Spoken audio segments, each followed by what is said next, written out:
Hello everyone, welcome to my channel.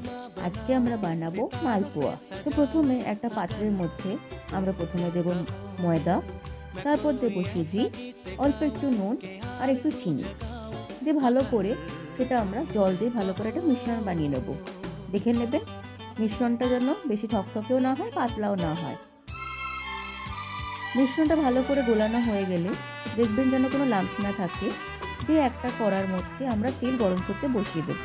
ব্যাটারটা নিয়ে তেলের মধ্যে অল্প অল্প করে দেব, যাতে সুন্দর গোল গোল করে ফোলে। ভালো করে এপিট ওপিট করে আমরা ভেজে নেব। একটা লাল লাল রং হবে। লাল লাল রং হলে আমরা মালপোয়াগুলোকে তুলে নেব একটা বাটির মধ্যে। ভাজা হয়ে গেলে একটা অন্য পাত্রে আমরা একটা চিনির শিরা বানিয়ে নেব, যার মধ্যে চিনি আর জল দিয়ে দেবো। চিনিটা ভালো করে ফুটে গেলে সেটা গরম থাকা অবস্থায় আমরা মালপোয়াগুলো দিয়ে দেব। ঠান্ডা হয়ে গেলে আমাদের মালপোয়া তৈরি।